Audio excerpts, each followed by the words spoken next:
우리는 창조주 하나님을 시편 8편에서 만났다면 우리가 오늘 만날 하나님은 심판주 하나님입니다. 여러분, 우리 하나님은 모든 일을 심판하시는 분이십니다. 우리 삶의 자리는 우리가 어떻게 살았든지 다 하나님 앞에서 심판받게 될 것입니다. 여러분, 그거 아세요? 우리가 한 행동, 우리가 한 말, 우리가 한 마음가짐, 그거 우리 하나님이 다 보고 기록하고 계시고, 그리고 그 일들을 심판하신다라는 거예요. 신앙은 놀랍게도 우리 하나님 앞에 설 때에 어떤 것도 사라지지 않고 그대로 다 드러나기 때문에, 온전히 하나님을 신뢰하지 않는다면, 정말 완전히 하나님께 드려지지 않는다면 그 모든 것들은 끊임없이 내 안에 갈등으로 남게 되어져 있어요. 왜 그럴까요? 하나님이 심판하실 것을 내가 다 인지 못하는 사이에 우리 영혼은 알고 있기 때문입니다. 그래서 내가 이렇게 하면서도 계속 갈등이 나는 것은, 계속 어려운 것은, 자꾸 그것이 시험이 들고 상처가 되는 건 또 한 부분에서 뭐예요? 하나님 앞에 이 모습이 옳을까? 이렇게 해도 괜찮을까라는 힘듦이 그 안에 반복되고 있다라는 겁니다. 우리 영혼은 하나님께로부터 와서 하나님께로 가기 때문에 사람만이 심판주 하나님을 알고 있어요. 그게 뭡니까? 양심이라는 거예요. 하나님을 알든 모르든 인간에겐 양심이라는 게 있어서 놀랍죠? 그걸 어떻게 판단할 수 있단 말입니까? 영혼 안에 양심이라는 게 있어서 사람마다 다 다를 수 있지만, 그것이 작동되어지는 것은 심판주 하나님이 처음부터 우리를 창조하셨고 우리는 그 하나님 앞에 설 존재이기 때문에 그렇습니다. 아무리 부인해도 세상을 보면서 세상을 만든 사람이 있다라는, 만든 분이 계시다라는 걸 안 믿는 사람이건 믿는 사람이건 부인할 수 없는 거예요. 그게 뭡니까? 양심의 거울이 자연스럽게 나오는 거예요. 하물며 그 하나님의 백성된 자들은 심판주 하나님을 만나게 될 것입니다. 원수가 끊어져 영원히 멸망하였사오니 주께서 무너뜨린 성읍들을 기억할 수 없나이다. 여호와께서 영원히 앉으시며 심판을 위하여 보좌를 준비하셨도다. 공의로 세계를 심판하시며 정직으로 만민에게 판결을 내리시리로다. 아멘. 그래서 나의 의와 송사를 변호하셨으며 보좌에 앉으사 의롭게 심판하셨다고 고백하고, 그리고 뒤에도 여호와께서 자기를 알게 하사 심판을 행하셨음이라고 고백하고 있는 겁니다. 이 시편 전체가 하나님의 심판을 그는 뚜렷이 고백하고 있어요. 여러분, 하나님이 심판하신다라는 것을 다른 말로 하면 이렇게 선포할 수 있습니다. 하나님이 기억하십니다. 하나님이 기억하십니다. 하나님이 기억하시는데 지금 우리의 모습을 다 기억하고 심판하신다라는 거예요. 여러분, 내가 어떤 상황에 있든지 하나님이 나를 기억하신다라는 걸 잊지 마시기 바랍니다. 하나님 내 모습을 그대로 다 기억하고 있다. 하나님 내 모습을 그대로 다 받고 계시다라는 거예요. 시편을 제가 조금씩 설명드리겠는데, 시편을 읽다 보면 우리 한글 성경에도 시편 앞에 1절 앞에 파란색으로 다윗의 시 인도자를 따라 문납변에 맞춘 노래라고 적혀 있잖아요. 이게 시편의 표제어라는 겁니다. 쉽게 말하면 시편의 중요한 주제라고 말할 수도 있을 것입니다. 이게 표제어가 시편마다 다 있어요. 거기에 악기가 나오기도 하고 상황이 나오기도 하는데 9편의 표제어가 뭐냐면 인도자를 따라 문납변에 맞춘 노래. 문납변이 뭔지가 중요합니다. 문납변은 아들의 죽음을 말하는, 시편 기자가 지금 심판주를 이야기하는데 어떤 상황이냐면 아들의 죽음이 있는 상황인 거예요. 거기에서도 뭐하고 있어요? 하나님을 기억하고 있다라는 겁니다.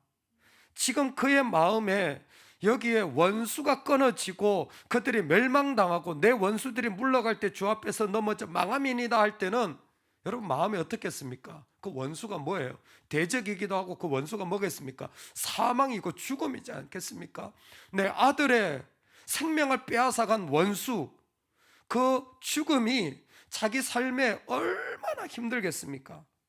사실 그 어려운 상황에도, 그 문나변의 상황에도, 그 죽음이라는 상황에서도 뭐해요? 하나님을 기억하는 거예요. 그 어려운 상황에서도 하나님을 기억하는 거예요. 피 흘림을 신문하시는지, 악인들이 소홀로 돌아가게 하는 그 하나님을 그는 기억하는 거예요. 놀랍게도 시편 기자는 그 죽음과 아픔의 상황에도 하나님 앞에 자신의 삶과 모습이 기억되어질 것, 기억되기를 원하는 마음으로 이 고백을 하고 있다라는 것입니다. 그렇게 보면 2절은 기가 막힌 정말 놀라운 구절 아닐 수 없죠. 평범해 보이는 구절이지만 내가 주를 기뻐하고 즐거워하며 지존하신 주의 이름을 찬송하리니. 여러분 이 고백이 어떻게 나왔을 것 같으세요? 한쪽에서는 죽음으로 너무나 힘들고, 그쵸? 그 원수가 뺏어간 그 일들이 너무 고통스러운데 뭐예요? 그래도 내 하나님을 향한 찬송과 고백이 그 안에서는 사라질 수 없는 겁니다. 할렐루야. 내 안에서는 사실 가장 큰 슬픔이고 가장 큰 아픔이지만 그 속에서도 믿음의 백성들은 찬송을 하나님께 올려드리는 거예요. 그래서 장례식에도 예배를 드리는 사람이 기독교인들이에요. 예배 드릴 때 뭐합니까? 찬송하지 않습니까? 그게 기독교인들이 하는 일이에요. 전 세계에서 기독교인들만 그렇게 해요. 왜? 하나님이 기억되기를 원하기 때문이에요. 자, 그렇다면 우리 삶은 어떻습니까? 내 자존심이 짓밟히고 내가 상하고 내가 힘들고 어려워도 여러분 하나님이 기억되고 계십니까? 우리의 모습이 하나님께 기억되어져도 괜찮으시겠습니까? 내가 너희에게 이르노니 사람이 무슨 무익한 말을 하든지 심판날에 이에 대하여 신문을 받으리니 네 말로 의롭다함을 받고 네 말로 정죄함을 받으리라. 그 아픔의 상황에서 했던 말들을 하나님 다 기억하시고 그거 심판하신다라는 거예요. 여호와께서 너희의 말소리를 들으시고 노하사, 마태복음법의 신명기에도 시편에도 여호와여 내 혀의 말을 알지 못하시는 것이 하나도 없으시니이다. 그래서 광야 시대를 거치면서 이스라엘 백성에게 분명히 가르쳐 줬어요. 너희의 원망과 불평을 하나님이 들으신다고. 여러분 성경을 보고 아시죠? 우리가 한 말, 우리가 원망한 것, 우리가 화를 낸 것, 우리가 불평한 것, 내가 상한 것, 내 죽은 것 내가 딱 붙잡을 때 뭐예요? 내 영적인 축복이 40년 동안 연기되는 것 보셨죠? 내 영적인 자리가 내 세대에서 끊겨진 거 보셨죠? 성경 보셨잖아요. 다 죽어야 돼요. 그 세대가 죽어야 그 다음 세대가 일어나는 거예요. 여러분 그 일 지금도 하실래요? 하나님 나에게 주시기로 했던 영적인 자리, 내 말과 내 모습으로 다 연기되어진 거예요. 왜? 하나님 기억하고 계시니까. 하나님 그거 다 보고 계시니까. 하나님 앞에서 그 말은 다 기억되어지고 있는 겁니다. 그러므로 여러분 하나님을 잊어버리지 마시기 바랍니다. 하나님 다 기억하고 계시기 때문에 하나님을 잊어버리지 마시기 바랍니다. 아무리 오라도요, 아무리 거룩한 척해도, 아무리 세상을 다 호령하는 것처럼 보여도 하나님을 기억하셔야 돼요. 하나님이 그 가운데 계신 것을 아셔야 합니다. 하나님을 잊어버리면 안 돼요. 그래서 핵심이 여호와께서 자기를 알게 하사 심판을 행하셨으며 악인은 자기 손으로 행한 일에 스스로 얽혔도다. 17절에 악인들이 서울로 돌아가며 하나님을 잊어버린 모든 이방 나라들이 그리 하리로다. 궁핍한 자가 항상 잊어버림을 당하지 아니하며 가난한 자들이 영원히 실망하지 아니하리로다. 아멘. 이방 나라들이 하는 것은 무엇이냐면 하나님을 잊어버린 거예요. 그런데 하나님을 잊어버린 자들이 이방 나라일 뿐만 아니라 서울로 들어가는 악인이라는 거예요. 악인은 서울로 들어가고 하나님을 잊어버린 이방 나라들도 똑같다라는 거예요. 여러분, 그러면 하나님을 잊어버린 자와 악인은 같은 말이에요. 하나님을 잊어버린 자나 악인은 같은 말이에요. 내 아들의 죽음 속에서도 하나님을 잊어버리면 안 된다고 얘기하는데, 내 아들이 죽지도 않았고 그저 그냥 내가 좀 어려움을 처했는데, 내가 좀 답답하고 내가 좀 자존심 상하고 내가 좀 버림받고 내가 배신당했는데도 불구하고 하나님을 잊어버렸다면 내가 아무리 오라도 뭐예요? 악인인 거예요. 하나님을 잊어버린 모습으로 있는 건 내가 악인인 겁니다. 하나님을 잊어버리지 말라고 하는 거예요. 그런데 그 중에 하나님을 잊어버리지 않는 자들도 있더라고요. 어떤 자들? 궁핍한 자들, 가난한 자들. 이 사람들은 하나님을 잊어버리지 않아요. 누가 궁핍하고 누가 가난한 자들입니까? 하나님을 의지하지 않고는 살 수 없는 자들이에요. 하나님을 의지하지 않고는 살 수 없는 자들이 그 가운데 있는 거예요. 그래서 그가 어려움이 있어요. 나에게 고통이 있습니다. 그러면 뭐예요? 하나님께 나의 고통을 보소서. 자기가 가지고 있는 모든 것을 어디 하나님께로 가지고 가는 거예요. 그래서 13절에 여호와여 내게 은혜를 베푸소서. 나를 사망의 문에서 일으키시는 주여, 나를 미워하는 자에게서 받는 나의 고통을 보소서. 전부 다 뭐예요? 하나님께로 가지고 가는 거예요. 이게 가난한 자예요. 이 사람들은요, 자존심을 상하면 그 전부 다 하나님께 가지고 가는 거예요. 지금 우리가 하나님께 가지고 가려고 나온 거 아닙니까? 우리가 지금 하나님께 다 드리려고 가지고 하나님 앞에 서는 거 아닙니까? 할렐루야. 그래서 아침마다 새로운 거예요. 왜? 내 모든 걸 다 하나님께 드린 거예요. 이게 궁핍하고 가난한 자들. 이 사람들은 무슨 일을 당해도요, 전부 다 하나님께로 가지고 가요. 전부 다 하나님께. 그러니까 더 예배하고 더 기도하고 더 하나님 품 속으로 파고들 수밖에 없는 거예요. 하나님을 의지하지 않고는 살 수 없어요. 하나님을 기억하는, 하나님을 잊어버리지 않은 그런 자들이 이 땅에 있습니다. 하나님이 기억하시는 것을 알기 때문에 조심할 뿐만이 아니라 하나님이 내 삶에 의지하지 않고는 살아갈 수밖에 없는, 가난하면, 궁핍하면 당시로는 죽음의 자리가 있는 것입니다. 사실 가난과 죽음은 별 다른 말이 아닌 시대였습니다. 즉, 이 사람들은 하나님 앞에서 가장 아픈 것이라도 무엇이라도 다 하나님과 공유하는 사람. 하나님이라면 내 어떤 수치라도 다 그분 앞에 내어놓고 다 올려드리는 사람, 바로 그 사람입니다.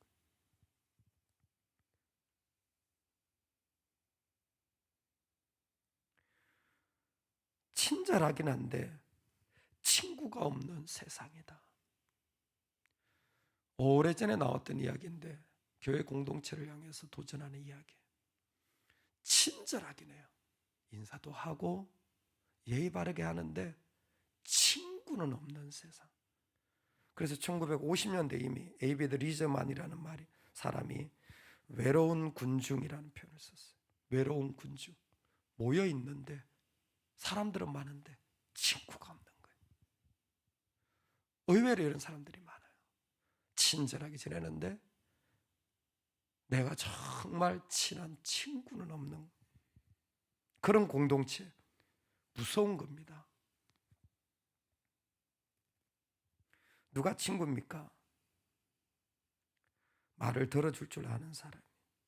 누가 친구입니까? 출발점이 같아야 돼요. 가까워야 합니다. 그런데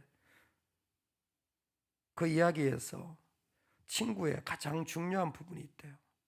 그게 뭐냐면 나의 취약한 부분. 영어 기사기 때문에 영어 단어가 더 정확한데 vulnerability라는 건데, 나의 취약점, 내가 넘어지는 자리, 나 이거 건드리면 나는 폭발하는데 그것까지도 공유하는 사람이 친구라는 거예요. 자식 건드리면 삶이 무너지는 사람들이 있어요. 돈 건드리면 무너지는 사람이, 어떤 사람 자존심 건드리면요 힘들어지는 사람이 있어요.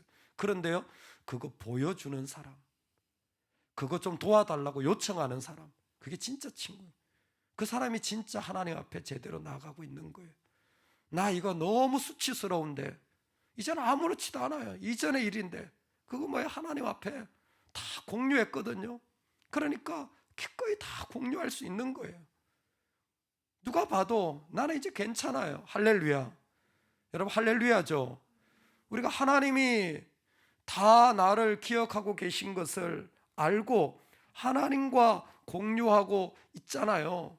우리 하나님을 잊어버릴 수 없잖아요.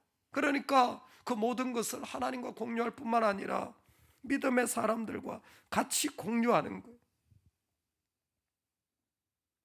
자존심, 내 상처, 그리고 내 어려운 부분이 아니라 나의 옷을 다 벗기고 나를 죽여서 매단 그 자리에 주님은 계셨던 것입니다. 그래서 주님이 우리의 가장 좋은 친구. 그래서 스펄전이 이렇게 설교를 했어요. 주님이 최고의 친구신데 묘사를 이렇게 했습니다. 십자가에서 아래를 내려다보니까, 십자가에서 아래를 내려다보니까 기꺼이 그들을 위해서 내가 사랑한다고 해서 십자가에 매달렸는데 아래를 내려다보니까 나를 부인하는 자들이 밑에 보이고, 모른다고 배신하는 자들이 보이고, 조롱하는 자들이 보이고, 거절하는 자들이 보이고, 그리고 심지어 죽이려고 하는 자들이 가득한데도 그는 여전히 그대로 그곳에 있었다. 최고의 친구의 모습입니다. 나를 거절하고 나를 조롱하고 심지어 나를 욕하며 죽이는데도 불구하고 여전히 그 자리에 있는 사람, 묵묵히 그들을 여전히 함께 해주는 사람, 우리 주님이 우리에게 주신 사랑입니다. 여러분, 심판주가 있습니다. 하나님이 다 듣고 계십니다. 보고 계십니다. 그거 다 심판받을 거예요. 아무리 의롭다고 할지라도, 아무리 옳다고 할지라도, 아무리 내가 억울하다고 할지라도 하나님 다 듣고 계십니다. 하나님이 심판하실 것입니다. 그거 주님과 나누시기 바랍니다. 그리고 우리는 주님 앞에 머무는 은혜가 있으면 좋겠습니다. 어떤 자리에서도 하나님을 잊어버리지 맙시다. 어떤 아픔이 있더라도 하나님을 우리는 그 가운데서 고백하며 내 모든 자리까지 다 나누어서 그 하나님께 드릴 때 이 땅의 사람들에게 오히려 당당하게 그 이야기를 나누며, 그럼에도 주님은 나의 친구가 되어 주십니다라고 선포할 수 있으면 좋겠습니다. 리디머 교회는 구체적으로 이런 무브먼트가 있다고 합니다. Speak as if you are being overheard. 말할 때 꼭 이렇게 말하십시오. 성도들한테 훈련을 시킨답니다. 뉴욕의 똑똑한 그 지성인들을 전도하는데 가장 좋은 방법이래요. 어떻게? 말할 때 안 믿는 사람이 듣는다고 생각하고 말하세요. 당신이 말할 때 그 말을 안 믿는 사람이 듣고 있다고 생각하고 말하세요. 그 말을 듣고 그 사람이 예수를 믿을 수 있는지 없는지 분별이 될 겁니다. 놀랍게도 성도님들이 이 마음을 가지고 하나님이 듣고 계시고 안 믿는 사람이 듣고 있다라는 생각을 하니까 그 자기 생각이 강하고 그 자기 성향이 강한 뉴요커들이 주님 앞에 돌아오더라는 거예요. 하물며 우리 삶이 더욱 그래야 되지 않겠습니까? 여러분, 내가 하는 말이 내 자식이 듣고 살아날 말 아니라면 주님 앞에 못 박으시기 바랍니다. 내가 하는 모습이 그 모습을 보고 안 믿는 자가 주님 앞에 돌아올 모습이 아니라면 오늘 이 아침에 온전히 버리시기 바랍니다. 내 모습이 하나님이 보시고 심판하실 모습이라면 온전히 버려서 내 모든 자리까지 주님 앞에 내어드리는 심판주가 있는 은혜의